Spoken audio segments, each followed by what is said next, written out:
हैं। चलिए और बात करेंगे अब सेहत की और बात करेंगे आर्थराइटिस की। रोमेटॉइड आर्थराइटिस अब युवा जोड़ों को अपना शिकार बना रहा है। पिछले कुछ वक्त में 25 से 35 आयु साल के आयु वर्ग में इसके मामले तेजी से बढ़े हैं। महिलाओं में इसका असर अधिक देखने को मिलता है। विशेषज्ञों के मुताबिक सही वक्त पर आधुनिक दवाओं और वैकल्पिक चिकित्सा पद्धतियों की मदद से जीवन की सामान्य गति को बनाए रखने में मदद मिल सकती है।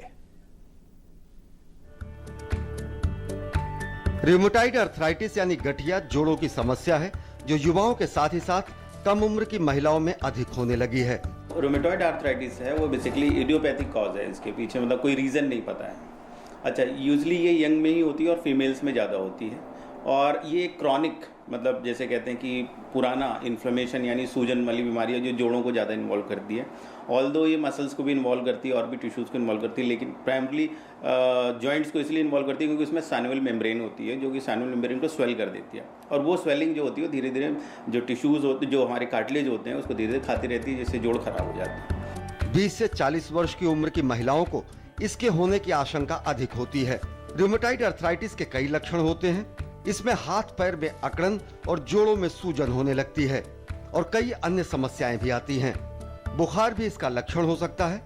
रूमेटॉइड आर्थराइटिस के अगर प्रभाव की बात करें तो इसका प्रभाव शरीर के कई अंगों पर विपरीत पड़ता है। इससे हृदय, गुर्दा और फेफड़ा प्रभावित हो सकता है। रूमेटॉइड आर्थराइटिस का गर्भावस्था में बेहद विपरीत प्रभाव पड़ता है। गर्भवती महिलाओं में ये समस्या अधिक तकलीफदेह हो सकती है। गर्भावस्था में रोग और दवाओं दोनों का प्रभाव बच्चों पर पड़ता है। गर्भावस्था में रोग को नियंत्रित करना जरूरी होता है, लेकिन इसके लिए विशेषज्ञ के संपर्क में रहना और सही इलाज कराना ज्यादा जरूरी होता है। गठिया में खास तौर पर गर्भवती महिलाओं और उसके शिशु दोनों के लिए खतरा बना रहता है और इसके लिए विशेष सावधानी बरतनी जरूरी होती है। दो तरह की दवाइयाँ होती हैं जो फास्ट एक्टिंग होती हैं यानी कि बहुत तेज़ी से एक्ट करती हैं, बट उनको हम लंबे समय तक नहीं दे सकते। जो स्लो एक्टिंग होती हैं वो धीरे धीरे असर करती हैं, लेकिन वही मेन स्टे ऑफ ट्रीटमेंट होता है और वो लंबे समय तक हम दे सकते हैं। प्रेगनेंसी हुआ और खासकर ये जो 40-45 साल की मेनोपॉजल स्टेज जो होती है उस समय ये एग्रवेट होके अगर किसी को शुरुआत में नहीं भी हुई हो तो उस समय उभर सकती है ये। तो ये चीज़ ध्यान रखने वाली बात है कि अगर किसी को प्रेगनेंसी के दौरान या उसके बाद कुछ इस तरीके के सिम्टम्स जो मैंने बताए आते हैं तो तुरंत डॉक्टर से सलाह जरूर लेनी चाहिए। अगर गठिया की बीमारी हो तो गर्भावस्था में सावधानी बरतना बेहद जरूरी है। इसमें विशेषज्ञ की सलाह के अनुसार दवा लेना जरूरी होता है।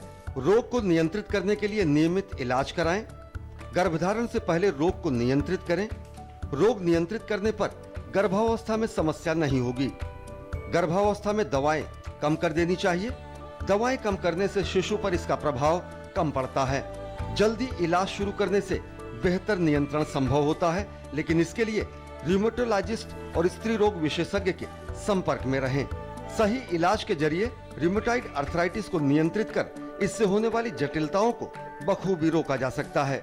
सुधीर यादव की रिपोर्ट, डीडी न्यूज़, दिल्ली।